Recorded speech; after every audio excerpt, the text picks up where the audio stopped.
जैसा कि सभी जानते हैं, युद्ध केवल 4 वैश्विक स्तरों पर ही हो सकते हैं: जमीन पर, पानी में, भूमिगत या हवा में।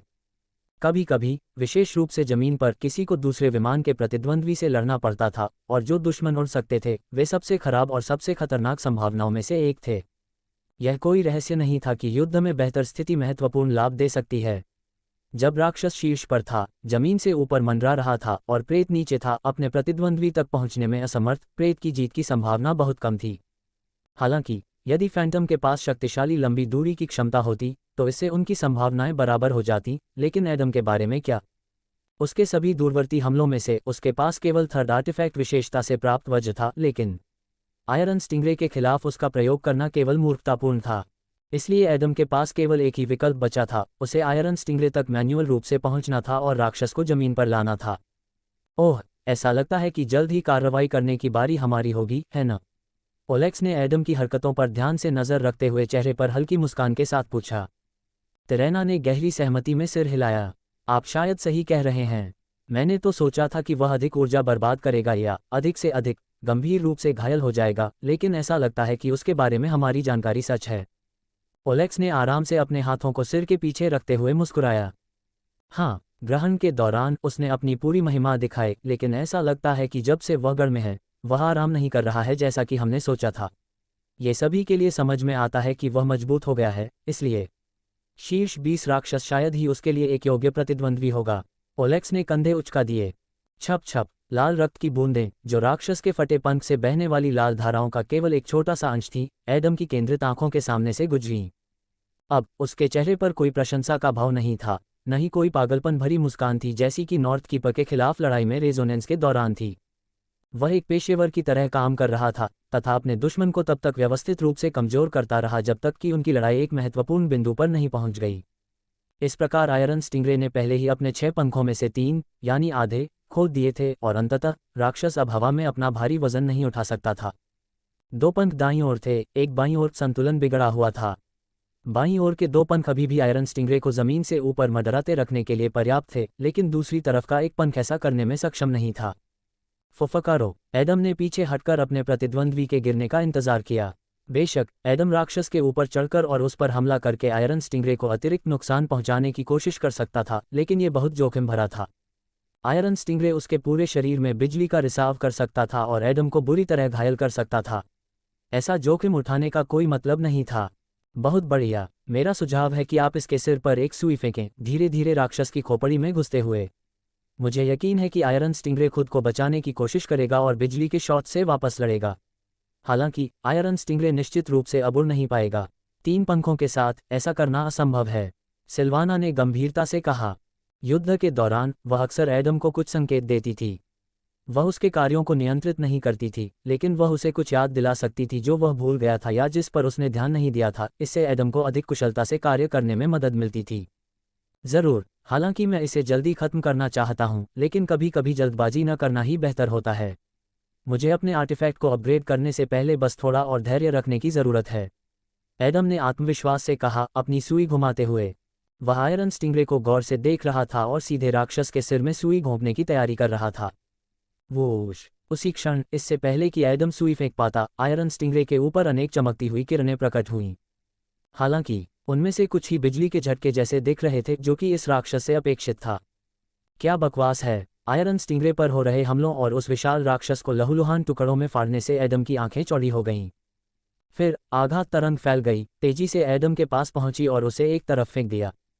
पहले कुछ सेकंड के लिए एडम आयरन स्टिंगरे के अवशेषों पर केंद्रित था। हमलों के झरने के बाद राक्षस के बगल में कई छायाएं दिखाई दी। उनमें से कुछ ने तुरंत जीन एकत्र करना शुरू कर दिया, और सबसे महत्वपूर्ण बात, सार काले और लाल कपड़े पहने एक युवक ने गेंद के आकार का एक स्टील का गोला खोला और उसे जमीन के ऊपर मंडरा रहे एक घने पदार्थ की ओर निर्देशित किया। नीला गोला, जो कभी कभी कांपता था और विद्युतीय उत्सर्जन करता था, बिजली तत्व का वही एसेंस था जिसकी एडम को अत्यंत आवश्यकता थी। सार तत्व घने धुएं से बना हुआ प्रतीत होता था, जो तेजी से चारों ओर घूम रहा था और केंद्र तक पहुंचने का प्रयास कर रहा था। ये प्रक्रिया अंतहीन थी। जाहिर है, युवक को एसेंस की जरूरत नहीं थी या उसे रिवॉल्व के साथ इसे अवशोषित करने की अनुमति नहीं थी, इसलिए उसने एसेंस को एक विशेष कैप्सूल में सील कर दिया। फिर पलक झपकते ही वह युवक वहां से चला गया। उसने अपना काम पूरा कर लिया था और अब उसे यहां रहने की कोई जरूरत नहीं थी।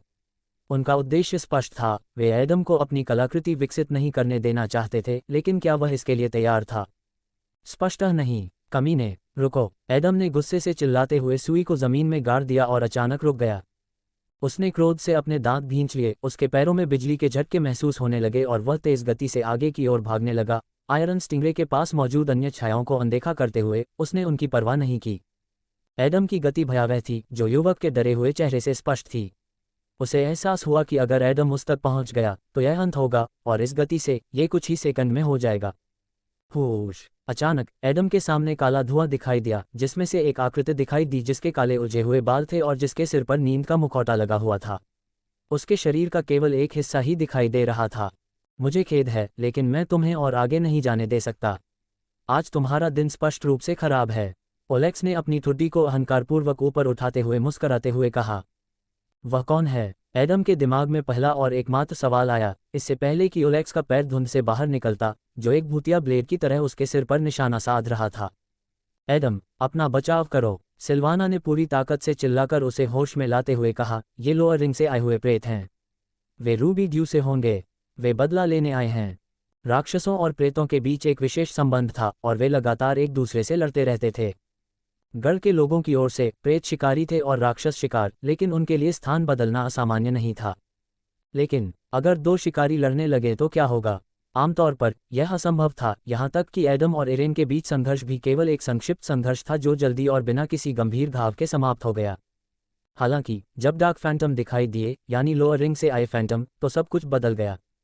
वोश! ओलेक्स का पैर एडम की बांह पर लगा, जिसके पास उसे रोकने के लिए मुश्किल से समय था। टक्कर के कारण वह जमीन पर फिसल गया। एडम अपना संतुलन बनाए रखने के लिए संघर्ष कर रहा था। ओह, बुरा नहीं है, लेकिन इसके बारे में क्या ख्याल है? ओलेक्स ने मुस्कुराते हुए कहा, क्योंकि काली धुंध ने उसके शरीर को पूरी तरह से ढक लिया था। एक ही धड़कन में ओलेक्स के पैर धुंध से बाहर आ गए, जबकि उसका शरीर जबरदस्त गति से हवा में कुंडली की तरह घूमने लगा। एडम दर्द से चिल्लाया क्योंकि ओलेक्स के पैर उसके पेट में भाले की तरह घुस गए, इतनी तेजी से कि उसे प्रतिक्रिया करने का समय ही नहीं मिला। ओलेक्स के पैरों के पास काली ऊर्जा के छोटे छोटे टुकड़े दिखाई दिए, जिनसे काली धाराएं निकलने लगीं। ये संघनित धुआं था, जो रॉकेट विस्फोट की लपटों जैसा दिख रहा था, जिससे पता चलता था कि एक बिंदु पर कितनी ऊर्जा केंद्रित थी। धड़कन एडम के पूरे शरीर में फैल गई, जिससे वह इतनी जोर से पीछे की ओर गिरा कि वह अपनी मुद्रा बनाए नहीं रख सका। वह हवा में घूम गया, अपना संतुलन वापस पाने या जमीन से संपर्क बनाने में असमर्थ था। अरे, भागो मत! ओलेक्स ने जलती आंखों से मुस्कुराते हुए आगे बढ़ने से पहले कहा। प्रत्येक कदम के साथ वह गायब हो जाता था और कुछ मीटर बाद पुनः प्रकट हो जाता था, तथा पीछे काले धुएं का गुबार छोड़ जाता था। एडम की आंखों के सामने सब कुछ घूम रहा था। जमीन की जगह तुरंत ही सूर्य और नमक के क्रिस्टल ने ले ली, जो अलग अलग कोनों पर घूम रहे थे।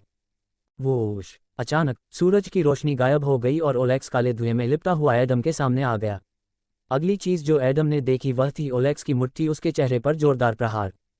एडम एक प्रक्षेपास्त्र की तरह उड़ गया, नमकीन जमीन पर फिसलता हुआ और एक लंबा निशान छोड़ता हुआ। बस इतना ही नहीं, ओलेक्स तेजी से एडम के पास पहुंचा और उसने एडम के चेहरे पर जोरदार लात मारी। क्रैकल! ओलेक्स का पैर लक्ष्य से 1 सेंटीमीटर दूर रुक गया, क्योंकि एडम के हाथ ने उसे रोक लिया था, तथा उसे इस बात की पकड़ से कसकर पकड़ रखा था। एडम की आंखें ठंडी थीं और उनमें शांत क्रोध भरा हुआ था, जो उसकी निगाहों में प्रतिबिंबित हो रहा था, जो ओलेक्स को जलाता हुआ प्रतीत हो रहा था। ओह, ऐसा लगता है कि यह उतना आसान नहीं होगा जितना हमने योजना बनाई थी, ओलेक्स ने मन ही मन कड़वी मुस्कान के साथ कहा। वोश! एक पल में एडम उठ खड़ा हुआ और ओलेक्स का गला पकड़ लिया। ऐसा लग रहा था जैसे वह ओलेक्स का गला घोंटना चाहता था या ज्यादा हिंसक स्थिति में उसकी गर्दन तोड़ना चाहता था। लेकिन यह उससे कहीं ज्यादा गंभीर था। क्रैकल! Crack crack! एडम के हाथ में बिजली के झटके लगे, जिससे उसकी उंगलियां चमकने लगीं और ओलेक्स की त्वचा जलने लगी। ओलेक्स ने ऊपर देखा, बिजली की चमक को देखकर उसके शरीर में रोंगटे खड़े हो गए। वह सचमुच इस एहसास से कांप रहा था कि अगर वह भाग नहीं पाया तो उसके साथ क्या हो सकता है। ओलेक्स की आंखें चमक उठीं, क्योंकि काला धुआं तेजी से उसके शरीर में समा गया। इससे पहले कि बिजली अपने लक्ष्य पर पहुंच पाती, ओलेक्स गायब हो गया और 20 मीटर दूर जाकर रुक गया। कांपना! बिजली गिरने से धरती कांप उठी, जिससे नमक की लहरें उठीं और चारों ओर जम गईं। लगता है तुमने उसे कम आंका है न? टेरेना ने ओलेक्स को धमकाने वाली नज़र से देखते हुए कहा। ओलेक्स ने अपने मुंह के कोने से टपकते खून की धार को झाड़ दिया। कुछ ऐसा ही। मैं उससे तब तक निपटना चाहता था जब तक उसे पता नहीं था कि क्या हो रहा है, लेकिन अगर मैं एक पल के लिए भी हिचकिचाता तो शायद मैं मर जाता। एलिमेंटल रूट के साथ भी मैं उसकी बिजली के सीधे प्रहार का सामना नहीं कर पाता। तिरेना ने कुछ भी उत्तर नहीं दिया, वह बस घूम गई और दूर खड़े एडम को गौर से देखने लगी। उनकी नज़रें एक दूसरे से मिलीं और उनके बीच एक चिंगारी सी दौड़ गई, जिससे एडम को एहसास हुआ कि तिरेना किसी जैसी ही है। हालांकि तिरेना 20 मीटर दूर खड़ी थी, एडम उसे साफ साफ देख सकता था और उसकी आंखों में डूब सकता था। अजीब बात है, शायद यह उसकी सहज प्रवृत्ति या सक्रिय जीन का प्रभाव था, लेकिन एक पल के लिए उसने मिर्ना की आकृति देखी। एडम की आंखें चौड़ी हो गईं। उसके लिए ये समझना काफ़ी था कि यहाँ क्या हो रहा था। तभी बिजली उसके पैरों पर चमकी और वह पूरी गति से भागा आयरन बीकन की ओर। एडम इस बात से क्रोधित था कि तिरेना के दस्ते ने उसका सार छीन लिया, लेकिन उसे एहसास हुआ कि 8K1 फैंटम के सामने उसके पास कोई मौका नहीं था। इसके अलावा ओलेक्स और तिरेना भी उसके बराबर ही थे। यहाँ रहना बहुत खतरनाक था, इसलिए इस स्थिति में एडम के लिए सबसे अच्छी बात यही थी कि वह दूसरे फैंटम में शामिल हो जाए। हालांकि एडम के पास 8 लोअर रिंग फैंटम्स से भागने का क्या मौका था जब गति उसकी विशेषता नहीं थी। वोश! 2 प्रेत, जिनके पैर हवा के बहाव से ढके हुए थे, तेजी से एडम के पास पहुंचे और उसे 2 तरफ से घेर लिया। तिरेना को एहसास हुआ कि एडम एक असामान्य प्रेत था। आखिरकार उसने उसकी बहन को मार डाला था, जो अपने आप में एक उपलब्धि थी। वे जानते थे कि एडम सबसे पहले भागने की कोशिश करेगा। खैर, वे खुश होते यदि वह गुस्से में उन पर हमला करता, लेकिन एडम इतना मूर्ख नहीं था। हो सकता है कि कुछ क्षणों में वह पहले ऐसा था, लेकिन अब नहीं। एडम, मैंने आपातकालीन एसओएस अनुरोध किया है और कई दस्तों ने पहले ही सकारात्मक प्रतिक्रिया दी है। इसके अलावा मैंने फोर्ट नॉर्टन को सतर्क कर दिया है और K2 फैंटम के साथ एक लड़ाकू विमान यहां आने वाला है। सिल्वाना ने जल्दी से कहा और एडम को सभी आवश्यक जानकारी दी। भाड़ में जाए K2 फैंटम, इसमें बहुत समय लग रहा है, एडम ने चिल्लाया और उसी क्षण 2 फैंटम में से एक उसके सामने प्रकट हुआ। एडम की आंखें चौड़ी हो गईं। जैसे ही उसने एक सुई बुलाई फैंटम के प्रहार को रोक दिया, उसके प्रतिद्वंद्वी के हाथों से हवा की एक लहर निकली जिसने उसे एक तरफ फेंक दिया। एडम को आयरन बीकन से जितना संभव हो सके दूर करने की कोशिश कर रहा था। टस्क, एडम ने दांत पीसते हुए कहा, निकटतम दस्ते के यहाँ आने में कितना समय लगेगा? मैं अकेले ज़्यादा देर तक नहीं टिक सकता। सिल्वाना ने गहरी सांस ली। वे जल्दी में हैं, लेकिन ज़्यादा से ज़्यादा उन्हें 4 या 5 मिनट की ज़रूरत होगी। मैं आपको यही वादा कर सकता हूँ। हालांकि अगर आप उनकी दिशा में दौड़ते हैं तो आपको मदद जल्दी मिल सकती है। कहाँ? एडम ने आयरन बीकन पर नज़र डालते हुए पूछा। उस तरफ। बाम! दोनों फैंटम ने एक साथ हमला किया, जिससे एडम को एक ब्लॉक लगाने के लिए मजबूर होना पड़ा। उनका काम उसे मारना या घायल करना नहीं था, उन्हें बस उसे एक क्षेत्र में रखना था, और हवा के बहाव ने उनकी इसमें मदद की। बाम! उन्होंने एडम को एक तरफ फेंक दिया, जिससे उसकी पीठ नमक के क्रिस्टल से टकरा गई। फिर फैंटम उसके विपरीत दिशा में खड़े हो गए, लगातार उस पर हवा की धाराएं निर्देशित कर रहे थे। नहीं, अजीब बात है, निकटतम दस्ता आयरन बीकन के पास नहीं है। वे साल्ट विलेज में हैं, कुछ खंडहरों के पास। मैं तुम्हें रास्ता दिखाऊंगी, लेकिन पहले तुम्हें किसी तरह यहां से निकल जाना होगा, सिल्वाना ने गंभीरता से कहा। स्थिति आपातकालीन थी, लेकिन उसे शांत रहना था। अगर वह घबरा गई तो एडम के साथ भी यही हो सकता था, और फिर सब कुछ खत्म हो जाता। अरे! एडम ने भौहें सिकोड़ते हुए कोई कार्ययोजना सोचने की कोशिश की। तथापि उसके पास समय नहीं था, क्योंकि दूरी पर खड़े 3 प्रेत उस पर हमला करने के लिए तैयार थे तथा उस पर बहुरंगी प्रक्षेपास्त्र दाग रहे थे। हमारे पास मदद के लिए अनुरोध। आइरीन ने भौहें सिकोड़ते हुए अपनी एनईपी को देखा और अपने ऑपरेटर की बात सुनी। हमें क्या करना चाहिए? कुल्हाड़ी लिए युवक ने अनिश्चितता से अपना हाथ हिलाते हुए पूछा। मुझे पता है, यह एडम विंटर है, उसके और मेरे बीच अभी झगड़ा हुआ है, लेकिन अगर कुछ गंभीर हुआ है तो हमें उसकी मदद करनी चाहिए। इरेन ने अहंकार से अपना हाथ हिलाया। मैं अपराधियों और हत्यारों की मदद नहीं करने जा रही हूँ। वह केवल और अधिक परेशानी पैदा करेगा। एक नेता के रूप में ये मेरे आदेश हैं, इरेन ने धमकी भरे अंदाज में कहा, जिससे दूसरों को एहसास हुआ कि यह अंतिम निर्णय था। कुछ लोग उससे असहमत थे, लेकिन अगर वे साथ मिलकर काम करते तो उन्हें उसके निर्देशों का पालन करना पड़ता। आखिरकार वे इरेन को अपने नेता के रूप में सम्मान देते थे, क्योंकि उसके फैसलों ने उनकी जान बचाई थी या उन्हें एक से अधिक बार सफलता दिलाई थी।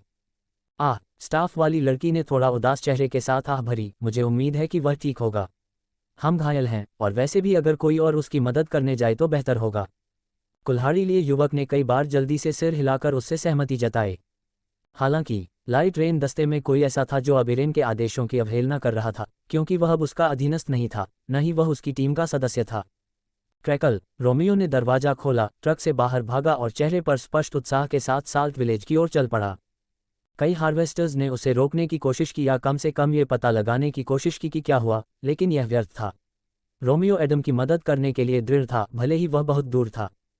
क्या तुम्हें यकीन है? मैंने तुम्हें कभी इस तरह नहीं देखा, रोमियो की ऑपरेटर ने झिझकते हुए कहा।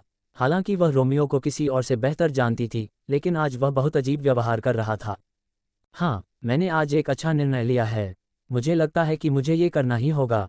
अगर वह खतरे में है तो ये कुछ खास बात होगी, रोमियो ने अपनी आंखों में आग जलाते हुए कहा। शायद वह उस दर्द को भूलने की कोशिश कर रहा था जो उसके दिल को चीर रहा था, या शायद वह बदलना चाहता था, उस नए स्वरूप के करीब जाना चाहता था जिसका आज जन्म हुआ था। हालांकि इससे कोई फर्क नहीं पड़ता था। एडम की मदद के लिए आने वाला कोई भी फैंटम महत्वपूर्ण था और रोमियो इसमें बदलाव ला सकता था। एरिन कुछ देर तक उसे देखती रही, उसकी आंखों में थोड़ी सी अवमानना दिखाई दी। लेकिन किसी कारण से जल्दी ही उसकी जगह एक गहरी उदासी ने ले ली, जिसकी प्रकृति उसे समझ में नहीं आई। डॉट डॉट डॉट बम बम बम। एडम ने सुई को कुछ बार तेजी से घुमाया, जिससे पत्थर के प्रक्षेप्य दूर गिर गए। आमतौर पर उन्हें किसी भी अवरोध को तोड़ने के लिए पर्याप्त मजबूत होना चाहिए था, लेकिन चांदी की सुई को उन्हें छोटे छोटे टुकड़ों में तोड़ने में कोई परेशानी नहीं हुई। अरे, भले ही मैं इस घेरे से बाहर निकल जाऊं, एडम ने मन ही मन बुदबुदाया, अपने चारों ओर खड़े 6 फैंटमों पर नजर डालते हुए। वे मुझे पकड़ लेंगे, ये तो तय है, लेकिन ये 6 तो बस अधीनस्थ हैं, असली समस्या तो ये 2 हैं। एडम ने दूर खड़े ओलेक्स और तिरेना को घूर कर देखा। ओलेक्स को हमला करने की कोई जल्दी नहीं थी, उसकी पिछली हरकतें शायद उसकी सामान्य स्थिति जैसी लग सकती थीं, लेकिन उसने हमलों की एक श्रृंखला और काले धुएं के लंबे समय तक इस्तेमाल पर बहुत सारी ऊर्जा खर्च की। ओलेक्स कोई जोखिम नहीं लेना चाहता था। एडम की पकड़ और उसके बाद के वज्रपात ने उसे बहुत कुछ सिखाया था। उसे एहसास हुआ कि अगर उसने कोई गलती की तो एडम उसे मुट्ठी भर कोयले में बदल सकता है। कोई भी अपने लिए ऐसा भाग्य नहीं चाहता था, दयनीय और अपमानजनक। लेकिन तिरेना को इसकी परवाह नहीं थी। कदम कदम कदम, वह आत्मविश्वास से आगे बढ़ी और अपने शक्तिशाली स्थिर कदमों से नमक के क्रिस्टलों को धूल में मिला दिया। अजीब बात यह है कि न तो उसके पास और न ही ओलेक्स के पास नेक्सस था, या यूं कहें कि उनके नेक्सस कई फैंटम की तरह हथियार नहीं थे। खैर, अभी उनके लिए अपनी पूरी ताकत दिखाने का समय नहीं आया था। एडम विंटर, तुम्हें चिंता करने की कोई जरूरत नहीं है, हम तुम्हें नहीं मारेंगे, कम से कम अभी और यही नहीं, तिरेना ने उसके पास आते हुए सख्ती से कहा। उसी समय अन्य फैंटम ने हमला करना बंद कर दिया, जिससे एडम को थोड़ी राहत मिली। हालांकि उन्हें इसकी परवाह नहीं थी, क्योंकि उन्हें एहसास था कि तिरेना अपना मिशन पूरा करने के लिए तैयार थी। वे जानते थे कि तिरेना अपनी बहन की हत्या का बदला लेने के लिए एडम को यातना देना चाहती थी, और कोई भी उसे ऐसा करने से रोकने को तैयार नहीं था, यहाँ तक कि ओलेक्स भी नहीं। वह पीछे खड़ा होकर धूर्त मुस्कान के साथ देख रहा था। हम यहाँ नहीं, और अभी भी नहीं। क्या तुम अपनी बहन का बदला लेने के लिए यहाँ नहीं आए हो? एडम ने उलझन में पूछा। उसके लिए ये सबसे स्पष्ट विकल्प था। तिरेना की भौहें तन गईं क्योंकि उसकी आभा तीव्र हो गई थी, लेकिन उसने एक गहरी सांस ली और अपने होश में आए। चाहे उसकी इच्छा कुछ भी हो, उसे एक मिशन पूरा करना था, यही सबसे महत्वपूर्ण बात थी। हाँ, हम तुम्हें अगवा करने जा रहे हैं, अब बहुत हो गई बातें। मदद आने से पहले हमारे पास बस कुछ ही मिनट हैं, है न? तिरेना ने एडम की ओर गौर से देखते हुए कहा। किसी भी अनुभवी के वन फैंटम की तरह उसे एहसास हुआ कि खतरे की स्थिति में कोई भी ऑपरेटर खतरे की सूचना देने और अपने फैंटम की मदद करने के लिए तुरंत दर्जनों अलग अलग काम करेगा। हालांकि हर चीज के लिए समय की आवश्यकता होती है, जो एडम के पास नहीं था। 8 फैंटम्स के खिलाफ 3 मिनट तक टिक पाना अवास्तविक था, खासकर इसलिए क्योंकि उन्होंने एरिन और फिर 6 विंग्ड आयरन स्टिंगरे के खिलाफ लड़ने में बहुत सारी ऊर्जा खर्च की थी। होश! तिरेना की आंखें चमक उठी जब उसके हाथ में एक बड़ी जलती हुई तलवार दिखाई दी। इसकी धार चौड़ी थी और वह जितनी लंबी थी, ये हथियार निश्चित रूप से महान तलवारों की श्रेणी में आता था। हालांकि ये केवल ऊर्जा थी क्योंकि यह उसका आदेश था। ओह, जाहिर है हम कुछ हद तक एक जैसे हैं, एडम ने अपनी सुई की ओर देखते हुए कहा।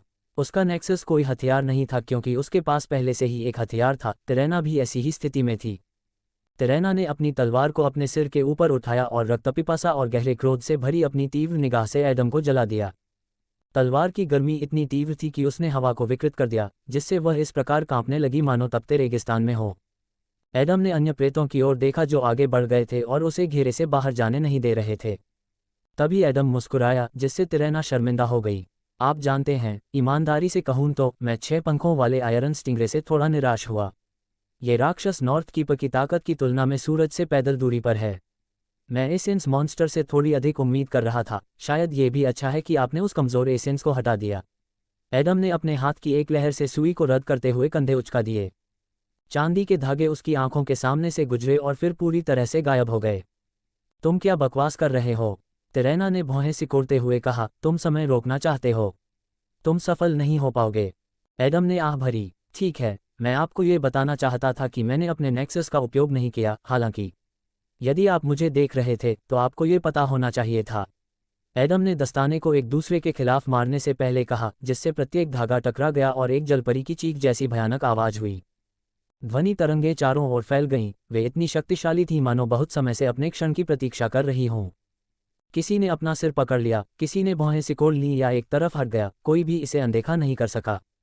एडम तुरंत उनके घेरे से बाहर निकलकर आगे बढ़ा। दोनों प्रेत तेजी से उसे पकड़ने की कोशिश कर रहे थे, अभी तक पूरी तरह से ठीक नहीं हुए थे, लेकिन एडम ने उनका ख्याल रखा क्योंकि उसने तुरंत अपनी आत्मा को बुलाया, अपनी आभा की पूरी शक्ति उन पर छोड़ दी। एडम को हर परिस्थिति से विजेता बनकर निकलने, अपने सामने आने वाले हर प्रतिद्वंद्वी को हराने और कभी हार न मानने की आदत थी। हालांकि उनका रास्ता सिर्फ एक सफलता से भरा नहीं था, यह आसान भी नहीं था, खासकर उनके आसपास के लोगों के लिए। शायद यह उसका भाग्य था या उसके जीन, लेकिन उसने पहले ही कई अन्य फैंटम्स और सैन्य कर्मियों की मृत्यु देखी थी, जिनमें से कुछ उसके ठीक बगल में थे, और वह उनकी रक्षा नहीं कर सका। एडम को एहसास हुआ कि अभी उसे भाग जाना चाहिए और ऐसा करने के लिए उसे अपनी सारी ताकत लगा देनी चाहिए। उनका पहला नेक्सस गुण और इच्छाशक्ति का उपयोग करना एक अच्छा विकल्प था, जिसने 8 डार्क फैंटम्स को कुछ समय के लिए रोक दिया। कांपना, कांपना, कांपना। चांदी के धागों से बुने हुए प्राणी से निकलने वाली बर्फ सफ़ेद आभा ने फैंटम्स को एक घुटने पर बैठने पर मजबूर कर दिया। ऐसा लग रहा था कि बस थोड़ा और आगे बढ़ने पर उनकी सुरक्षा कम हो जाएगी। हालांकि वे रूबी ड्यू के सदस्य थे और लोअर रिंग से आए थे, लेकिन इसका मतलब यह नहीं था कि उनके पास इच्छाशक्ति थी। ये वास्तव में K1 फैंटम्स के बीच एक दुर्लभ वस्तु थी, और कुछ हद तक यह एडम का तुरुप का पत्ता था, लेकिन यह उतना सरल नहीं था जितना पहली नज़र में लग सकता है। होश। कुछ सेकंड के बाद तिरैना और ओलेक्स ने अपनी आत्माओं को बुलाया और एडम की एक आत्मा को तुरंत दबा दिया तथा अन्य आत्माओं के लिए रास्ता बना दिया। चलो चलें, उसका आभामंडल तुम्हें छू नहीं पाएगा। उसके पास जाओ और उसे रोको। धिक्कार है, तुम 6 हो, वह तो केवल 1 है। तिरैना ने धमकी भरे लहजे में कहा, एक उग्र नेता की तरह अपनी मुट्ठी कसकर भींचते हुए। फैंटम्स ने गला साफ किया और एडम के पीछे भागे। जरूर, अगर तिरैना और ओलेक्स ऐसा करते तो यह ज्यादा कारगर होता, लेकिन उन्हें पहले एडम की आत्मा से निपटना था। उन्हें एडम की आभा को दबाना था ताकि न तो उन्हें और न ही उनके दस्ते के सदस्यों को आंतरिक क्षति हो। एडम, सावधान रहो, वे तुम्हें घेर रहे हैं, सिल्वाना ने कहा। एडम ने सिर हिलाया। हाँ, मुझे पता है, एडम ने बड़बड़ाते हुए कहा और उसकी नज़रें तेज हो गईं। अगले ही क्षण एक प्रेत उसके सामने प्रकट हुआ और उसने अपना विशाल भाला सीधे एडम की छाती पर निशाना साधा। एडम ने अपना शरीर घुमाया, जिससे भाला उसकी छाती के ठीक सामने से गुजर गया, उसकी तीव्र ठंडी निगाहों के नीचे। अच्छा, वे दोनों भले ही ताकतवर हों, लेकिन ये मेरे स्तर से बिल्कुल नीचे हैं। मैं उनसे निपट सकता हूँ, एडम ने मन ही मन कहा, अपने सामने खड़े आदमी पर हमला करने के लिए। उसने अपनी मुट्ठी कसकर बंद कर ली और उसे घातक हमले के लिए ऊपर उठाया। हालांकि जब एडम अपने प्रतिद्वंद्वी पर अपनी मुट्ठी चलाना चाहता था तो उसे एहसास हुआ कि वह ऐसा नहीं कर सकता। पीछे मुड़कर उसने देखा कि 2 प्रेत उसकी बांह को पकड़े हुए हैं, जबकि तीसरा जमीन से ठोस जड़ें निकालकर उसकी ओर बढ़ रहा है। बाकी सभी उस पर हमला करने के लिए तैयार हैं। बेशक एडम को एहसास था कि वह घिरा हुआ हो सकता है क्योंकि वह अकेला था और दुश्मन भी बहुत अधिक थे, लेकिन इससे पहले उसने कभी खुद को ऐसी स्थिति में नहीं पाया था। एडम ने पहले भी कई बार फैंटम्स के खिलाफ लड़ाई लड़ी थी, ऐसा दोनों ही जगहों पर हुआ था, डेडलैंड्स और फॉल हिल जेल, लेकिन ये कभी भी 1 बनाम 6 की लड़ाई नहीं थी। यहाँ तक कि मिर्ना के खिलाफ भी यह अपेक्षाकृत निष्पक्ष 1 बनाम 1 लड़ाई थी। एडम के लिए यह अजीब बात थी कि एक ही समय में 2 फैंटम का इस्तेमाल सिर्फ उसके हाथ को रोकने के लिए किया गया, जबकि वे अच्छे, स्वतंत्र प्रतिद्वंद्वी नहीं थे। हालांकि इससे इस तथ्य को नकारा नहीं जा सकता कि यह उपाय कारगर था। एडम वास्तव में हिलने डुलने में असमर्थ था। एडम के पास कुछ करने के लिए केवल कुछ सेकंड ही थे, और अजीब बात यह थी कि वह भाग्यशाली था क्योंकि उसका बायां हाथ मुक्त था। होश। एडम की आंखें चमक उठीं जब चांदी के धागों ने उसके बाएं हाथ को ढक लिया और वह पंजे जैसी उंगलियों के एक खतरनाक दस्ताने में तब्दील हो गया। इससे पहले कि फैंटम्स कुछ समझ पाते, एडम का हाथ उनमें से एक उस युवक की छाती में घुस गया जिसने दोनों हाथों से उसकी कलाई पकड़ रखी थी। युवक की आंखें चौड़ी हो गईं, उसके मुंह से खून की धार बह निकली, कुछ बूंदें एडम के चेहरे पर गिरी, उसकी ठंडी आंखों के सामने उड़ती हुई। यदि आप पहले होते तो मैं सवाल करता कि क्या इस तरह के कठोर कदम उठाने लायक थे, लेकिन अब मुझे कोई संदेह नहीं है, एडम ने उदास स्वर में कहा, जबकि काला खून उसके सफ़ेद दस्ताने से बह रहा था। आदमी के अंग पहले ही खून से लथपथ हो चुके थे। तभी उसकी नज़र दूसरे प्रेत पर पड़ी। वह एक अधेड़ उम्र की महिला थी जो उसे और अपने मरते हुए साथी को स्तब्ध भाव से देख रही थी। एडम का हाथ हिला तो उसके पंजों के सिरे चमक उठे, जो अगली मृत्यु का संकेत था। 5 चांदी के धागे एक दस्ताने के साथ पुरुष के शरीर से होकर गुजरे तथा उसे फाड़कर महिला तक पहुंचे और उसे भी उसी भाग्य के लिए अभिशप्त कर दिया। धागों ने उसे टुकड़ों में काट दिया, उसके अंग और सिर अलग अलग दिशाओं में उड़ गए तथा आसपास की हर चीज पर लाल रंग का तरल पदार्थ फैल गया। क्रैकल, एक लंबे भाले ने एडम की पीठ में वार किया, जिससे उसके पूरे शरीर में तीव्र दर्द के कारण उसकी आंखें चौड़ी हो गईं। इससे पहले कि एडम कुछ कर पाता, एक ज्वलंत प्रक्षेपास्त्र उसके सीने में जा लगा और ऊपर से स्टील की सुइयों की बौछार उस पर बरस पड़ी। धूल का एक विशाल बादल ऊपर उठ गया, जिससे केवल एडम की छवि ही पहचान में नहीं आ रही थी। कुछ सेकंड बाद एडम तेजी से सिल्वाना द्वारा बताई गई दिशा में भागता हुआ बाहर निकला। उसकी छाती पर हल्की जलन थी, कंधों से खून बह रहा था और भाले के गहरे घाव से उसकी पीठ दर्द कर रही थी। वह दर्द में था, जो उसके भीगे हुए दांतों और उग्र निगाहों से स्पष्ट था, लेकिन उसके पास खुद पर तरस खाने या पीड़ा में चीखने का समय नहीं था। मदद पहुंचने में सिर्फ 2 मिनट लगे, जो कि वह दूरी थी जहां सबसे नज़दीकी दस्ता था जिसने कॉल का जवाब दिया था। हालांकि अगर एडम उनकी दिशा में भागता तो वह समय को 1 मिनट या उससे भी कम कर सकता था। कमीने, तुम्हें लगता है कि जो तुमने किया उसके बाद तुम भाग सकते हो? उस आदमी ने गुस्से से कहा, जबकि पीली बिजली की चमक उसके पैरों को ढक रही थी। कुछ मायनों में उसकी क्षमता एडम की क्षमता के समान थी। हालांकि उस आदमी की बिजली की चमक ने उसकी गति को ज्यादा नहीं बढ़ाया, लेकिन फिर भी उसने उसे छलांग लगाने में सक्षम बनाया, एक स्थान से अचानक गायब होकर दूसरे स्थान पर पहुंच जाना। मुझे बढ़ाओ, मैं उसे रोक दूंगा। करो। ऐसा लग रहा था कि उस आदमी ने आदेश दिया था, जैसे तिरेना और ओलेक्स को छोड़कर वह उनके दस्ते का तीसरा प्रभारी था। उसी समय दो फैंटम ने अपनी क्षमताओं का इस्तेमाल किया, जिससे उस आदमी का शरीर कई बार चमक उठा, जैसे कि उन्होंने उस पर कोई बफ लगा दिया हो। इसने तुरंत उसकी गति और आभा को प्रभावित किया। फिर जब उस आदमी का पैर जमीन पर पड़ा तो वह गायब हो गया और एडम के ठीक सामने आ गया, जो उन कुछ सेकंड की राहत में केवल कुछ दर्जन मीटर ही दौड़ पाया था।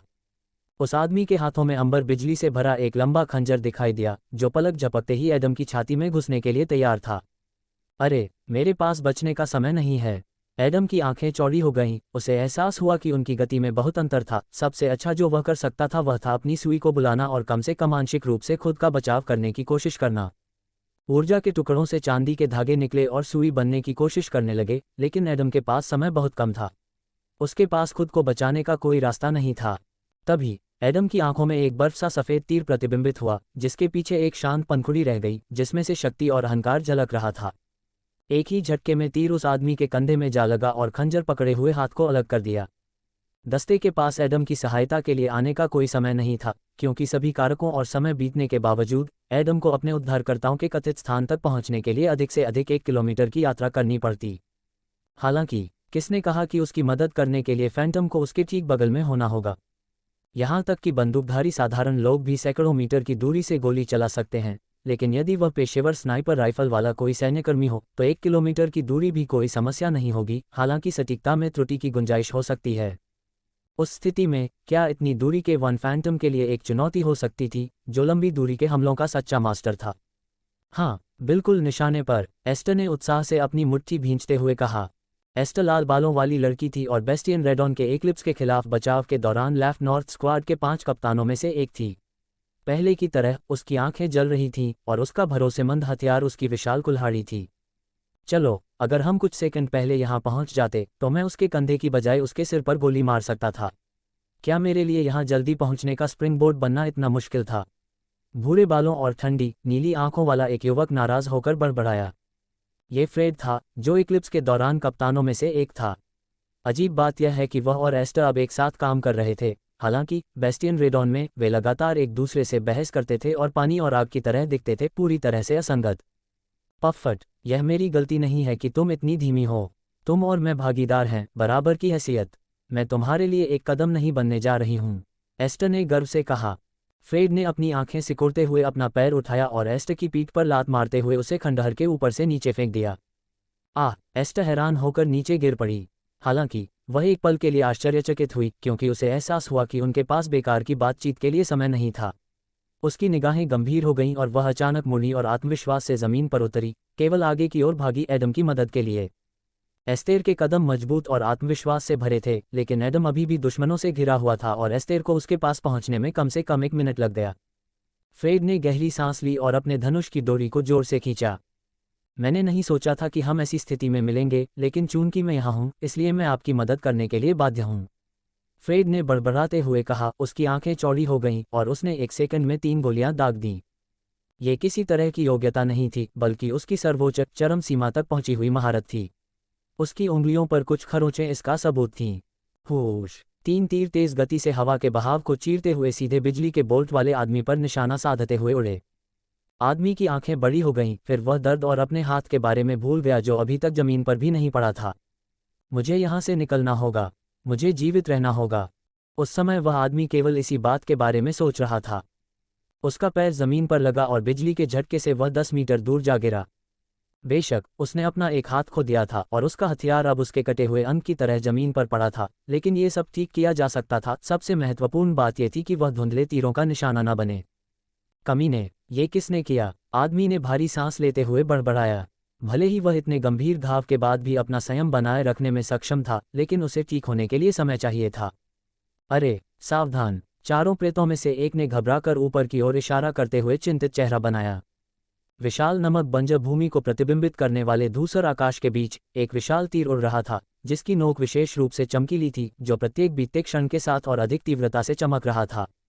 जल्द ही तीर फट गया और पूरा स्थान दर्जनों छोटे तीरों से ढक गया, जो धूमकेतु की तरह अपने दुश्मनों पर हमला करने के प्रयास में जमीन पर उतरे। एडम, जहां हो वहीं रहो। उसने इस तरह से हमला किया कि तुम्हें चोट न लगे। मुझे अभी अभी उसके ऑपरेटर से इसकी जानकारी मिली है, सिल्वाना ने तुरंत चिल्लाकर कहा। उसे एहसास हुआ कि अगर एडम ने गलत दिशा में एक भी कदम उठाया तो उस पर हमला हो सकता है। बम बम बम बम बम! बाणों की बौछार के साथ सफेद प्रक्षेपास्त्र नमक भूमि पर बरस पड़े, जिससे काले प्रेत मांस के टुकड़ों में बदल गए, उनकी हड्डियां टूट गईं और जीवन समाप्त हो गए।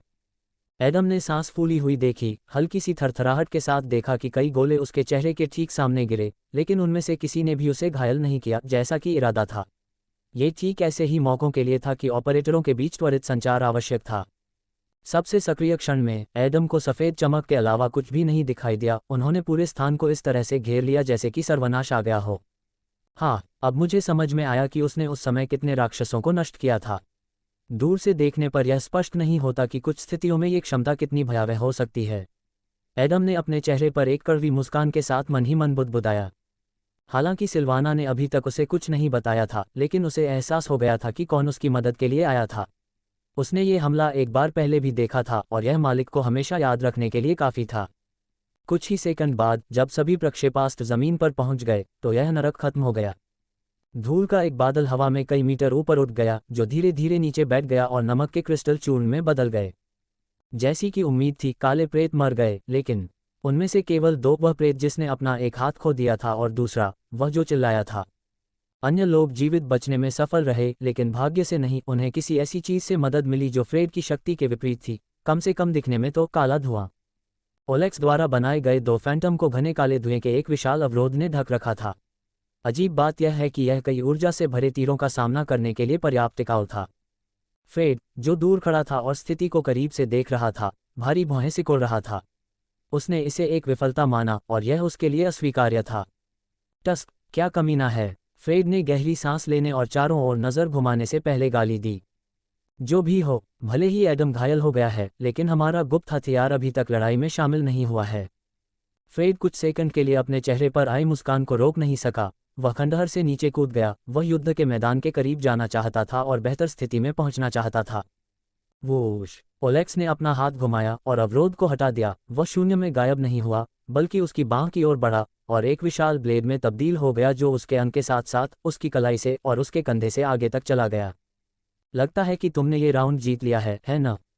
तुम तब तक टिके रहे जब तक कि मदद तुम्हारे पास नहीं आ गई, ओलेक्स ने ठंडे स्वर में कहा। वह स्पष्ट रूप से इस बात से खुश नहीं था कि स्थिति कैसे सामने आई। एडम ने व्यंग्यात्मक ढंग से मुस्कुराया। वह बुरी तरह घायल और थका हुआ था। उसने पहले ही अपनी सारी क्षमताएं इस्तेमाल कर ली थीं और ज़्यादा से ज़्यादा वह सिर्फ एक ही काम कर सकता था। हालांकि यह ज़रूरी नहीं था, क्योंकि एस्टर और फ्रेड की मदद से वह जीतना सुनिश्चित था। हालांकि टेरेना के पास इसके लिए अन्य योजनाएं थीं, क्योंकि वह अपनी एनईपी में कुछ ऐसा दबा रही थी जैसे कोई सैन्य अधिकारी बैकअप के लिए बुला रहा हो। ... न तो एडम, न ही फ्रेड, न ही टेरेना, उनमें से किसी ने भी अभी तक इस पर ध्यान नहीं दिया था। लेकिन फिर रस्टी रूइंस और साल्ट विलेज के बीच की सीमा पर ऊंचे आसमान में तेज हवा चलने लगी। ये किसी की योग्यता नहीं थी, बल्कि एक प्राकृतिक प्रक्रिया थी जो किसी मूल्यवान और सचमुच शक्तिशाली चीज को जन्म दे सकती थी। कोई रास्ता नहीं, हम जीत नहीं पाएंगे, दो जीवित डार्क फैंटम में से एक ने घबराहट में कहा। यह केवल ओलेक्स की बदौलत था कि वह अभी भी जीवित था, जबकि एस्टर अपनी आंखों में आग की लपटें लेकर उनकी ओर बढ़ रही थी। अरे, हमें भागना होगा, वह शायद उतनी ही मजबूत है। दूसरा डार्क फैंटम एस्टर को देखकर चीखा। ओलेक्स ने भौहें सिकुड़ी, लेकिन कुछ नहीं कहा। उसे एहसास हुआ कि तीरों की बौछार में उनके साथियों के मारे जाने के बाद हर किसी का जीत या मिशन की सफलता पर से भरोसा उठ गया होगा। बेशक ओलेक्स सावधान था, क्योंकि यह उसके लिए बिल्कुल भी अच्छा नहीं था। भले ही मदद पहले से ही उनके पास आ रही थी, फिर भी उन्हें किसी तरह मनोबल बढ़ाना था। ऐसा कैसे किया जा सकता था? उस स्थिति में कमांडर के पास दो विकल्प थे। वह अपने अधीनस्थों का मनोबल शब्दों से बढ़ाने का प्रयास कर सकता था, चाहे वह प्रोत्साहन हो या धमकी। हालांकि जीवन की परिस्थितियों में यह बात विवादास्पद हो सकती है, लेकिन युद्ध में हमेशा शब्दों से अधिक महत्वपूर्ण कुछ होता है, कार्रवाई।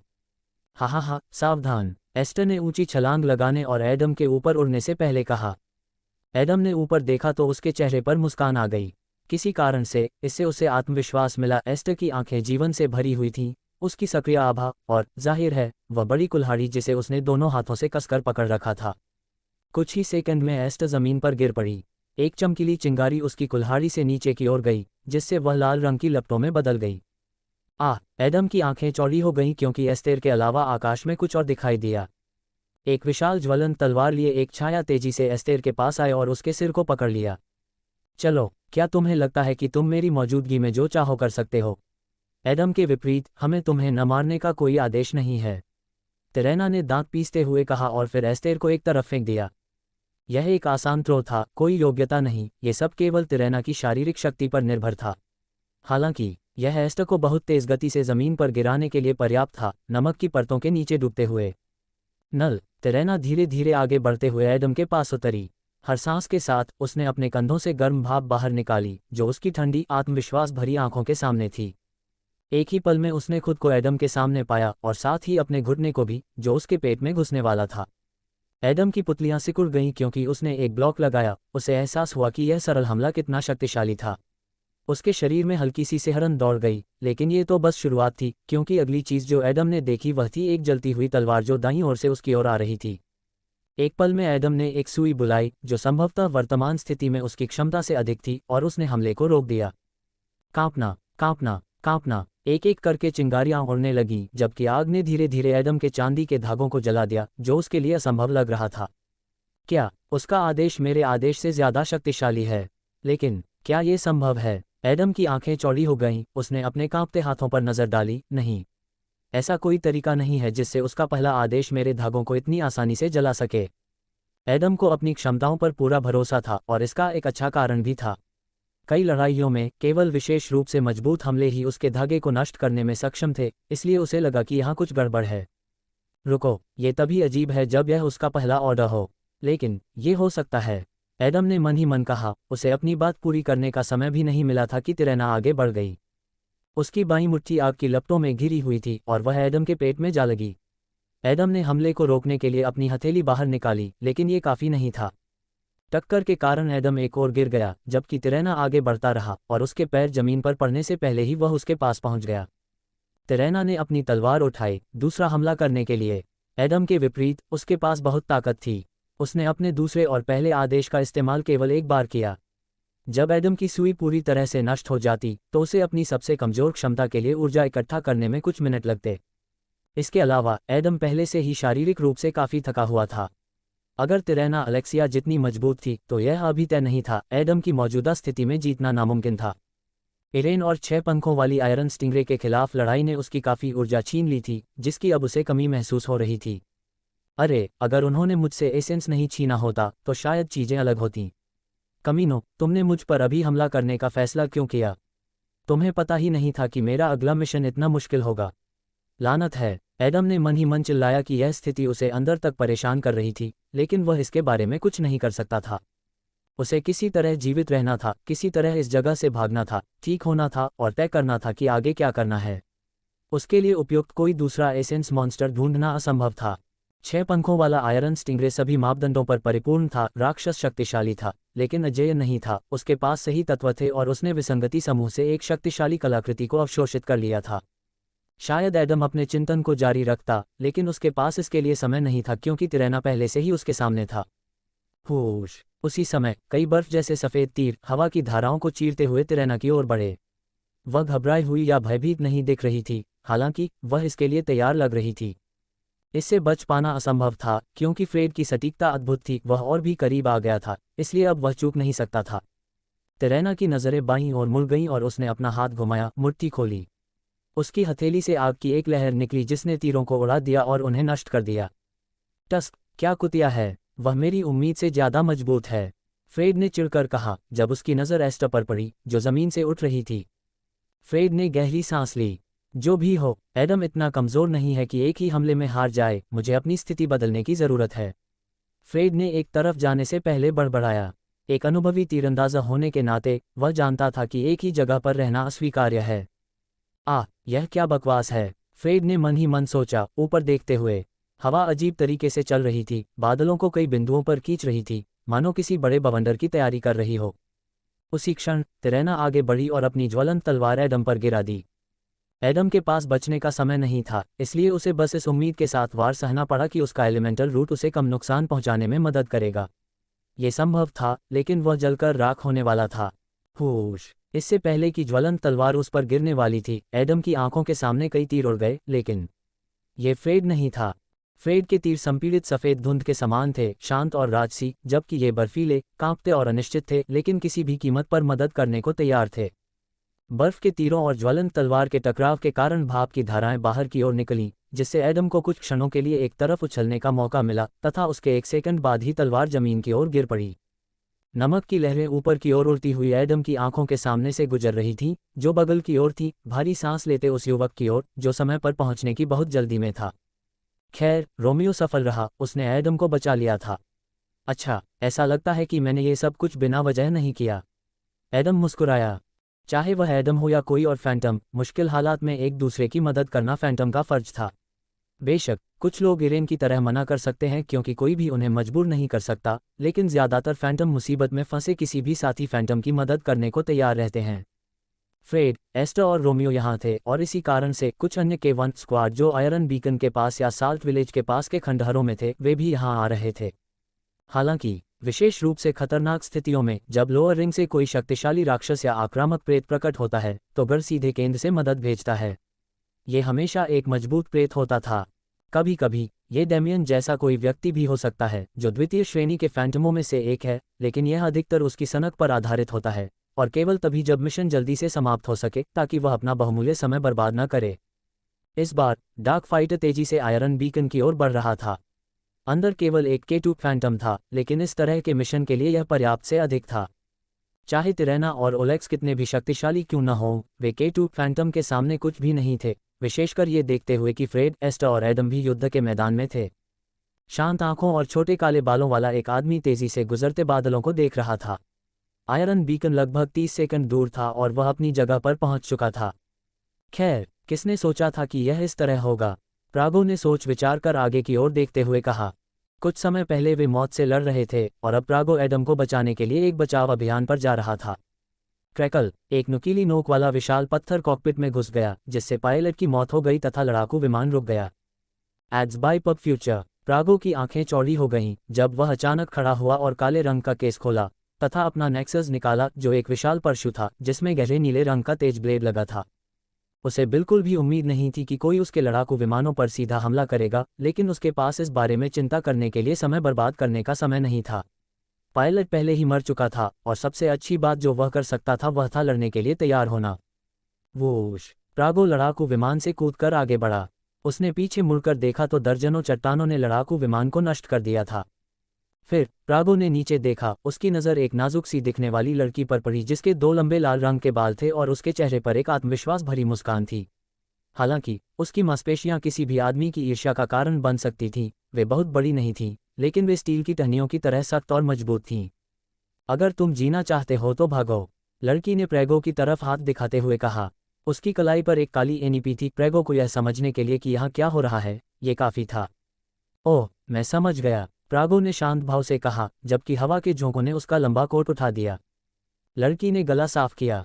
उसने सुना नहीं कि उसने क्या कहा, उनके बीच की दूरी बहुत ज्यादा थी, लेकिन उसने उसके होंठ हिलते हुए देखे। हालांकि जो बात उसे चिंतित कर रही थी वह थी उसकी ठंडी, शांत आंखें, जैसे वह उसे एक योग्य प्रतिद्वंद्वी नहीं समझता था। रुको, यहाँ क्या चल रहा है? क्या ये वही K2 फैंटम नहीं है जो पूरे समय गढ़ में बैठा रहता है? अफवाह है कि वह 3K1 फैंटम से लड़ाई भी हार गया है। उसे तो कचरा ही माना जाता है न? लड़की ने मन ही मन कहा और उसकी आंखें चमक उठीं। उसके सामने की हवा कांप उठी जब अचानक बहुत सारे नुकीले पत्थर अचानक कहीं से प्रकट होकर सीधे प्रागो की ओर गिरे। प्रागो हवा में था, इसलिए वह चकमा नहीं दे सकता था और उसे अपनी गिरावट को रोकना था, अन्यथा लैंडिंग के समय उसके पैर टूटने का खतरा था। अगर K1 फैंटम उसकी जगह होता तो लैंडिंग के दौरान उसकी हड्डियां नहीं टूटती बल्कि मौत होती। Ads by pub future. वोश। प्रागो ने अपने फरसे को कई बार अपने सामने घुमाया और प्रत्येक चट्टान को पूरी तरह से तोड़ दिया। फिर प्रागो ने तुरंत ही द्वितीय चरण आत्मा के साथ अपनी आभा छोड़ी, जिससे लड़की पर कठोर दबाव पड़ा। भाड़ में जाओ, लगता है इस बार मेरी किस्मत खराब है। लड़की कांप उठी, दबाव से निपटने के लिए धीरे धीरे अपनी आभा को मुक्त किया। अभी भी उनकी लड़ाई बाकी थी, जिसके दौरान सब कुछ बदल सकता था, लेकिन एक बात स्पष्ट थी, ये वही प्रागो नहीं था जिसने 10 दिन पहले एडम, एडिर और कायला के खिलाफ लड़ाई लड़ी थी। कभी कभी किसी व्यक्ति को अपने भय और असुरक्षाओं के कारण स्वयं को जिस गहरे गड्ढे में धकेल दिया था, उससे बाहर निकलने के लिए केवल एक ही चीज की आवश्यकता होती थी, ऊपर से कोई उसे ये दिखा दे कि अंधेरे गड्ढे में बैठकर वह कितना प्रकाश और जीवन खो रहा है। प्रागो के लिए हार बहुत दुखद थी, लेकिन ऐसी हार के माध्यम से ही कोई पूरी तरह से बदल सकता है।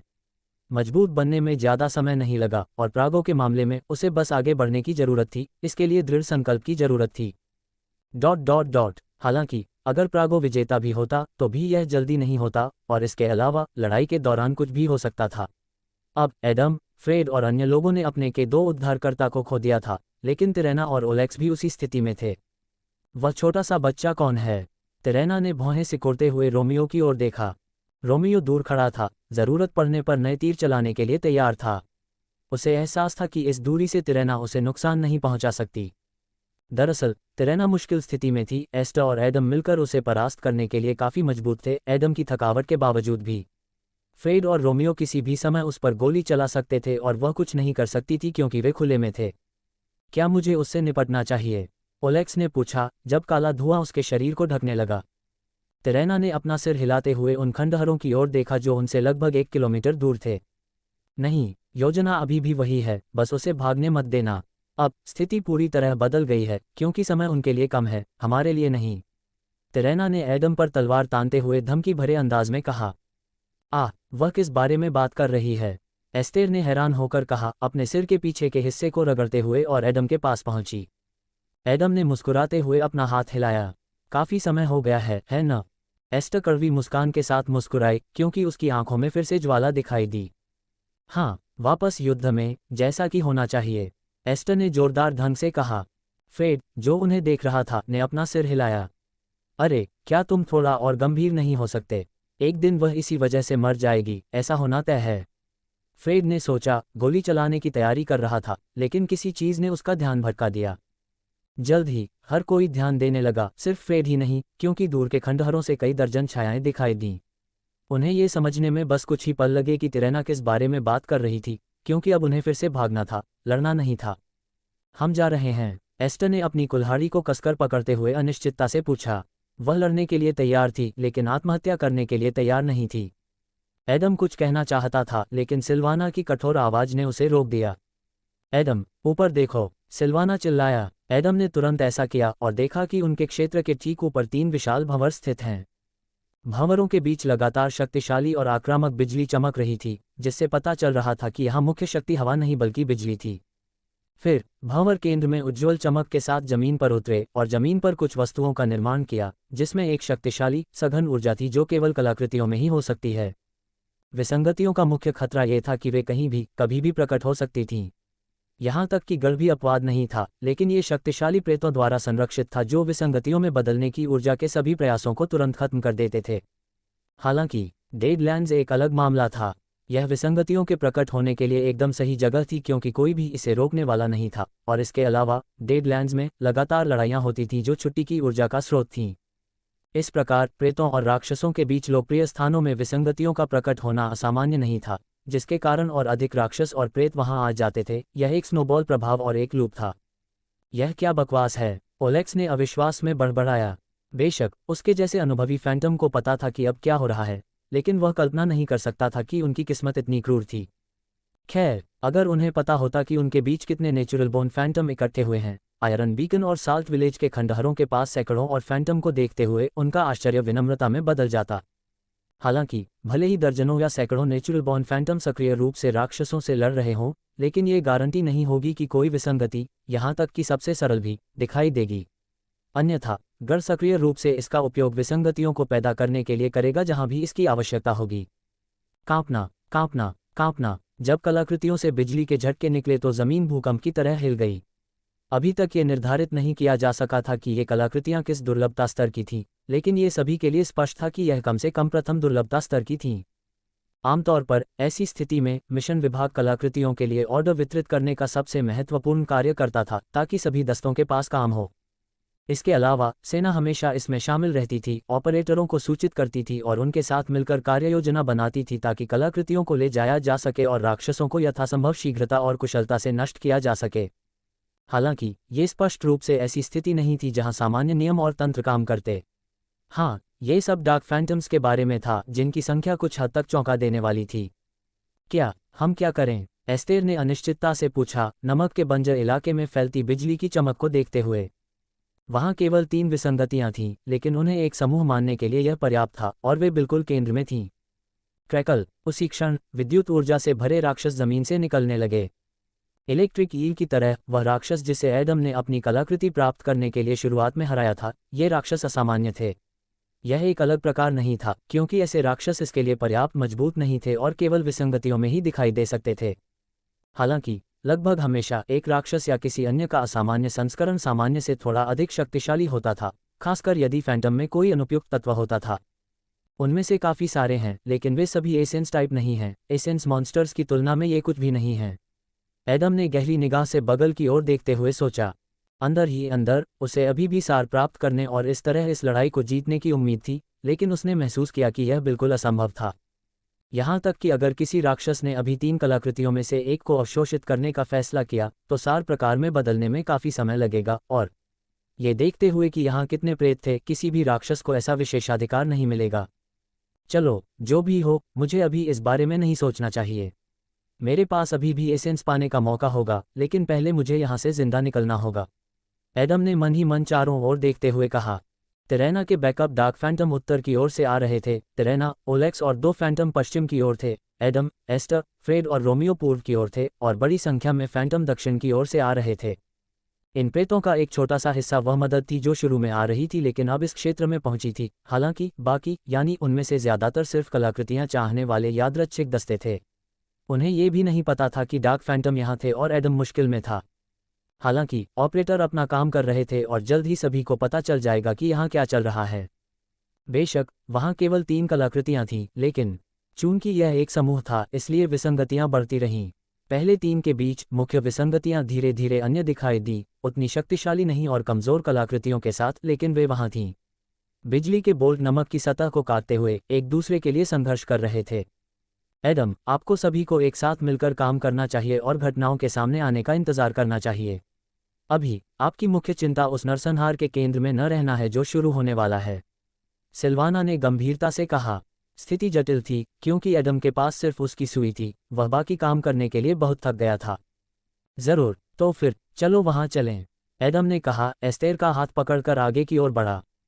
एस्टर ने हौंकते हुए कहा, लेकिन उसने जल्दी से अपना संयम वापस पा लिया और उसके पीछे चली गई। वे फ्रेड के स्थान और 3 मुख्य विसंगतियों में से एक के पास खंडहर में चले गए।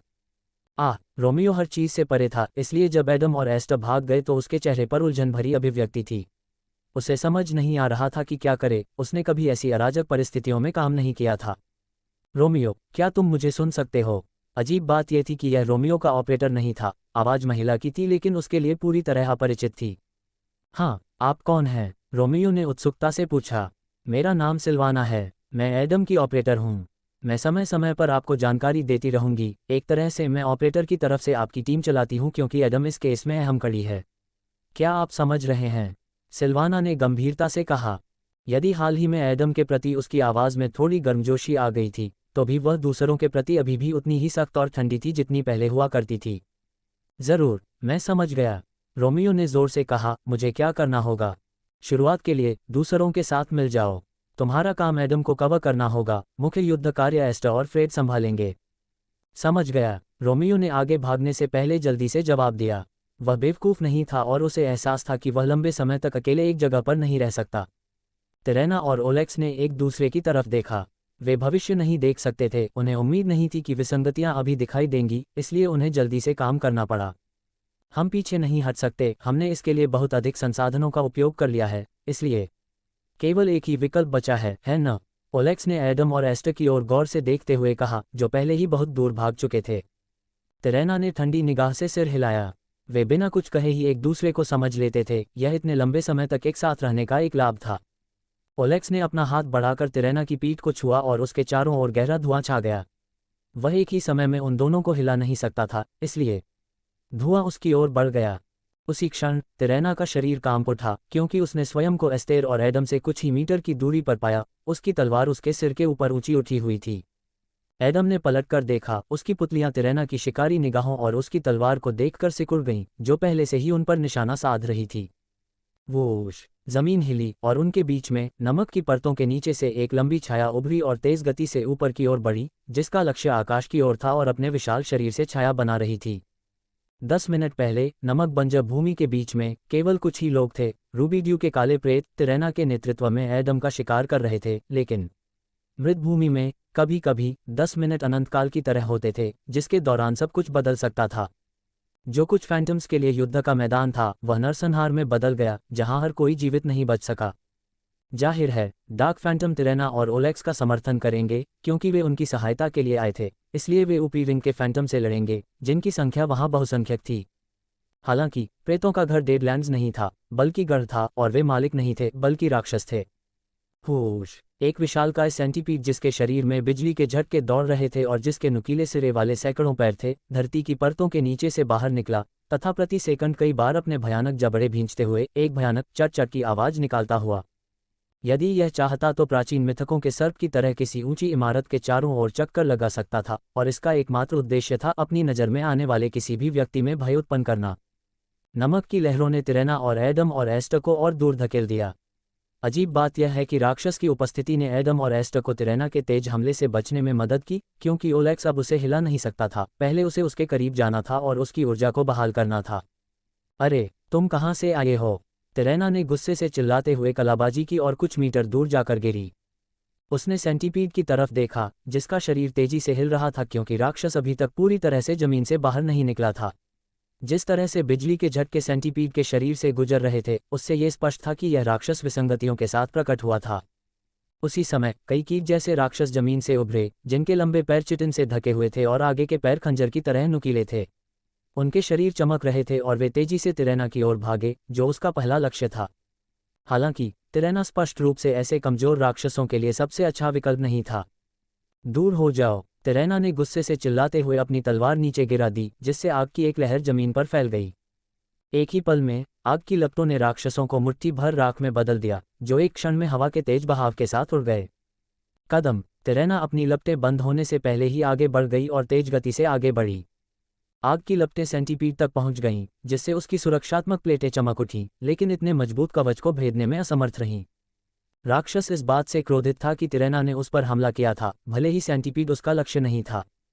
रू! सेंटीपीड ने उग्रता से दहाड़ते हुए तिरेना को ऊपर उठाया, जो राक्षस की ओर देख भी नहीं रही थी। ऐसा नहीं था कि वह डर रही थी, नहीं, इसके विपरीत उसे परवाह नहीं थी, क्योंकि उसके पास एक और अधिक महत्वपूर्ण लक्ष्य था। सेंटीपीड की 6 आंखें तिरेना पर केंद्रित थीं, क्योंकि राक्षस के जबड़े के सामने बिजली के झटके जमा होने लगे थे। कुछ और सेकंड और विशाल राक्षस तिरेना को कुचलने वाला वार करेगा। बम बम बम! उसी समय कई प्रक्षेपास्त्र दूसरी ओर से सेंटीपीड पर गिरे। वे डार्क फैंटम्स थे और उनका कार्य अपने नेता की मदद करना था। सेंटीपीड इसे नज़रअंदाज नहीं कर सका, क्योंकि कुछ हमलों में उसकी प्लेटें क्षतिग्रस्त हो गई थीं, इसलिए राक्षस तेजी से मुड़ा और रूबीड्यू दस्ते की ओर बढ़ गया। राक्षस की चौड़ी पूंछ जमीन से बाहर निकली और नमक की एक लहर उठा दी, जो इतनी ऊंची थी कि कुछ मीटर के भीतर सब कुछ ढक गई, लेकिन इसने एक प्रकार की सुरंग बना दी जिसके माध्यम से सरफर्श समुद्र की लहरों पर से गुजरे। इसलिए तिरैना ने अपनी गति बढ़ा दी, जबकि विशाल लहर धीरे धीरे उसके ऊपर आ गई और फिर पूरी तरह से जमीन पर गिर गई। लेकिन तिरैना पहले से ही आगे थी, धीरे धीरे एडम और एस्तेर को पकड़ रही थी। निश्चित रूप से आप उम्मीद कर रहे हैं कि ये राक्षस और अन्य प्रेत मुझे रोक सकते हैं, लेकिन यह नासमझी है। तिरैना ने अंदर से एक उग्र नज़र से कहा, अराजकता के अपने फायदे हैं। अराजकता में हर कोई समान हो जाता है क्योंकि यह स्पष्ट नहीं है कि क्या हो रहा है। होश! एडम की आंखों में बिजली के झटके दौड़ गए। जब उसने तिरैना को देखा, जो किसी तरह उनके ठीक पीछे थी, तो उसकी पुतलियां हिल गईं। फिर एडम ने एस्तेर को अपने से दूर धकेल दिया और एक तरफ कूद गया। कुछ ही क्षण बाद उनके बीच आग की एक लहर उठी, जिससे टकराने पर उनकी पीठ पर गंभीर जलन हो सकती थी। एडम और एस्तेर ने एक दूसरे को देखा, उन्हें एहसास हुआ कि वे अब एक साथ नहीं भाग सकते। इसके अलावा उनके पास अलग अलग कार्य थे। एस्तेर को एडम की रक्षा करनी थी और उसे कहीं सुरक्षित स्थान पर भाग जाना था। तुम नहीं जा रहे हो, तिरैना ने एडम की ओर बढ़ते हुए कहा। हालांकि जैसे ही उसने कुछ कदम आगे बढ़ाए, बर्फ और धुंध के तीर उसके दोनों ओर, बाएं और दाएं, से वार करने लगे। उसी समय एस्टर ने कई छलांगें लगाईं और पीछे से तिरैना के पास आई तथा हमला करने के लिए अपनी कुल्हाड़ी पीछे खींच ली। तिरैना की आंखें सिकुड़ गईं, उसे एहसास हुआ कि अगर उसने तीरों को चकमा दिया तो एस्टर निश्चित रूप से उसे चोट पहुंचाएगी। तिरैना एक अनुभवी प्रेत के रूप में एक पल में बता सकती थी कि क्या एस्टर उसकी शक्ति से सावधान रहने के योग्य है। ठीक है, मैं तुम सभी से एक ही बार में छुटकारा पा सकती हूँ, तिरैना ने मन ही मन कहा और फिर अचानक रुककर एक जगह घूमने लगी। उसकी विशाल तलवार से आग का एक गुबार निकला, जिसने उसके चारों ओर एक प्रकार का सुरक्षात्मक अवरोध बना दिया। जैसा कि उसने अनुमान लगाया था, तीरों को एक तरफ फेंक देना और अपनी रक्षा करना ही पर्याप्त था। तिरैना की आंखें चौड़ी हो गईं जब कुल्हाड़ी की चौड़ी धार उसकी ज्वाला अवरोध को चीरती हुई गुजरी। तभी एस्टर के चेहरे पर मुस्कुराहट उभरी और वह आत्मविश्वास के साथ आगे बढ़ी। ऐसा लग रहा था कि उसे आग की लपटों से बिल्कुल भी डर नहीं लग रहा था। अरे, क्या तुम सच में सोचते हो कि मैं भी दूसरों की तरह आग से डरती हूँ? आग मेरी ताकत है, एस्टर ने उत्साहित भाव से कहा और अपनी कुल्हाड़ी तिरैना की ओर घुमाई। तिरैना की आंखें चौड़ी हो गईं और वह तेजी से झुकी, अपने धड़ को नीचे किया और एस्टर की कुल्हाड़ी को अपने ऊपर से गुजरने दिया। उसने कुल्हाड़ी के ब्लेड के प्रतिबिंब में अपना चेहरा देखा और उसे जो कुछ भी दिखाई दिया वह उसे पसंद नहीं आया। क्या ये डर है? धिक्कार है, मैं किसी साधारण प्रेत से नहीं डरने वाली। एडम के विपरीत वह औसत से थोड़ी ही ऊपर है, तिरैना ने मन ही मन कहा, अपने हाथों को मुट्ठियों में कस लिया और लड़ाई में भाग गई। ... उसी समय दूरी पर खड़ा फ्रेड अपने सबसे शक्तिशाली हमले की तैयारी कर रहा था। कोहरा धीरे धीरे घना होता गया और एक विशाल तीर में बदल गया। ये सिर्फ एक ही वार से किया गया हमला था, जो फ्रेड द्वारा अपने दुश्मनों पर तीरों की बौछार करने के तरीके से अलग था। यह एक तीर तिरैना को भेदने के लिए पर्याप्त था और यह निश्चित रूप से उसका अंत था। इससे पहले फ्रेड ने नॉर्थ कीपर को मारने के लिए इस क्षमता का उपयोग करने की कोशिश की थी, यहाँ तक कि उसके लिए भी तीर की गति चकमा देने के लिए बहुत तेज थी, लेकिन नॉर्थ कीपर ने बस तीर पकड़ लिया और उसे कांच की तरह तोड़ दिया। खैर, यह एक विफलता थी, लेकिन स्पष्टतः तिरैना ऐसी पागलपन भरी चीजें करने में सक्षम नहीं थी। ठीक है, बस थोड़ा और तुम्हारा सिर फट जाएगा। यह एकदम सही होने जा रहा है, फ्रेड फुसफुसाया जैसे कि वह सफलता के लिए अपने तीर को मंत्रमुग्ध करने की कोशिश कर रहा हो। जल्द ही उसके बगल में एक काला धुआं दिखाई दिया, जो नमक से ढके बर्फ सफेद खंडहरों के सामने स्पष्ट रूप से दिखाई दे रहा था। फ्रेड की आंखें चौड़ी हो गईं क्योंकि उसके ठीक सामने एक घना काला कोहरा दिखाई दिया जिसमें से एक हाथ निकला और उसकी गर्दन पर निशाना साधा। यद्यपि कुछ हद तक तिरैना सही थी और उस अराजकता में कुछ भी समझना बहुत कठिन था, फिर भी सब कुछ स्वाभाविक रूप से हो रहा था। तिरैना एस्टर और रोमियो के खिलाफ लड़ रही थी। एडम एक तरफ खड़ा था और फ्रेड एक अप्रत्याशित समस्या का सामना कर रहा था। यह उनकी मूल योजना से थोड़ा अलग था, क्योंकि फ्रेड तिरैना को मारने के लिए तैयार था, लेकिन ओलेक्स भी यह बात समझता था। वह फ्रेड को तिरैना से छुटकारा नहीं दे सकता था, यह उसकी ओर से पूरी तरह से विफलता होगी। क्रैकल! ओलेक्स ने फ्रेड की गर्दन को कसकर पकड़ लिया, उसका गला घोंटने का इरादा रखते हुए, जबकि ओलेक्स धीरे धीरे एक मौत के भूत की तरह अंधेरे धुएं से बाहर आया। क्या बकवास है, फ्रेड ने फुसफुसाते हुए अपने हाथ से ओलेक्स की कलाई पकड़ ली। ओलेक्स मुस्कुराया और आगे बढ़ गया। क्या कुछ गड़बड़ है? क्या तुम सच में सोचते हो कि तुम बिना किसी दंड के मेरे नेता पर निशाना साध सकते हो और मैं तुम्हें कुछ नहीं करूंगा? ओलेक्स ने फ्रेड को ऊपर से नीचे तक देखा, जिससे वह अपमानित और कमजोर महसूस कर रहा था। फ्रेड की नज़र उसके धनुष पर पड़ी विशाल तीर धुएं में विघटित हो गया। यदि फ्रेड को यह हमला करना था तो उसे ऊर्जा का संचय करना था। फिर फ्रेड ने अपना दाहिना हाथ आगे बढ़ाया और ओलेक्स पर अपने धनुष से वार किया। बेशक धनुष नज़दीकी लड़ाई के लिए उपयुक्त नहीं था, लेकिन यह उसका नेक्सस था, जिसका मतलब था कि सामग्री मजबूत और कठोर थी। इसलिए इसकी तुलना लोहे की छड़ी या बल्ले से किए गए प्रहार से की जा सकती है, जो बहुत अधिक प्रभावी नहीं है, लेकिन कुछ न करने से तो बेहतर ही है। हालांकि ओलेक्स ने कोई हरकत नहीं की। उसे एहसास हुआ कि फ्रेड उसे डराने की कोशिश कर रहा था ताकि वह अपनी पकड़ ढीली कर दे और फ्रेड को खुद को छुड़ाने का मौका दे। हा, लगता है तुम उतने होशियार नहीं थे जितना मैंने सोचा था। मैंने तुम्हारे बारे में नहीं सुना है, लेकिन ऐसा लगता है कि तुम उन सभी में सबसे खतरनाक हो। हालांकि मैं जल्द ही उस समस्या का समाधान कर दूंगा, ओलेक्स ने अपनी पकड़ मजबूत करते हुए धमकी भरे अंदाज में कहा। फ्रेड का चेहरा खून की कमी से पीला पड़ने लगा, धनुष उसके हाथ से गिर गया और उसकी नसें फूलने लगीं, मानो फटने को तैयार हों। ओलेक्स ने फ्रेड की मुड़ी हुई आंखों और पहले से ही लगभग नीली त्वचा को देखकर मुस्कुराया। कुछ और सेकंड और फ्रेड हवा की कमी से बेहोश हो जाएगा। अगली चीज जो उसका इंतजार कर रही थी वह ओलेक्स के हाथों मौत थी। ओलेक्स की आंखें एक अजीब सी अनुभूति से चौड़ी हो गईं जो कुछ हद तक दर्द जैसी थी, लेकिन ऐसा लग रहा था जैसे उसे दर्द महसूस ही नहीं हो रहा था। ओलेक्स को लगा जैसे उसकी त्वचा सुन्न हो गई है, जैसे किसी सख्त ठंड या एनेस्थीसिया से। तभी ओलेक्स की आंखें नीचे झुकीं और उसने देखा कि बर्फ की तरह सफ़ेद ठंडी धुंध की एक धार उसके पेट में गहराई तक घुस गई है। इससे पहले कि ओलेक्स को यह समझ में आता कि क्या हुआ है, फ्रेड का हाथ ऊपर की ओर बढ़ा और उसने ओलेक्स के पेट को चीर दिया। कमीने, ओलेक्स ने चिल्लाते हुए सुरक्षित दूरी पर वापस जाने से पहले कहा। इससे पहले कि चीजें गंभीर बिंदु पर पहुंचती, उनके पास स्थिति को सुधारने के लिए कुछ सेकंड का समय था। ओलेक्स के शरीर में मौजूद सारा काला धुआं उसके घाव की ओर बढ़ रहा था, उसे भर रहा था और आगे रक्तस्राव को रोक रहा था। यह समझना महत्वपूर्ण था कि यह कोई इलाज नहीं था। ओलेक्स ने बस घाव के बढ़ने को रोक दिया था ताकि वह लड़ सके, लेकिन अब वह इस रूप में अपने काले धुएं का उपयोग नहीं कर पाएगा, और यही उसका पहला आदेश था। अच्छा, ऐसा लगता है कि कोई अपने बारे में बहुत ज्यादा सोचता है। फ्रेड ने मुस्कुराते हुए अपना धनुष उठाया और उसे अपनी पीठ पर लटका लिया। धनुष को गिरने से बचाने और उसे कसकर पकड़ने के लिए उसके कोट पर विशेष क्लैप्स थे। ओलेक्स के चेहरे पर एक बड़ा सा विकराल रूप उभर आता है और वह खून का थक्का थूक देता है। कुत्ते के बच्चे, यह क्या है? ओलेक्स ने फ्रेड के ब्लेड को गौर से देखते हुए कहा। यह कोई मूठ वाला खंजर नहीं था, बल्कि इसका ब्लेड फ्रेड की हथेली का विस्तार था, जो ठंडी धुंध की एक विशाल तीखी पंखुड़ी की तरह था, जो लगातार हिल रही थी।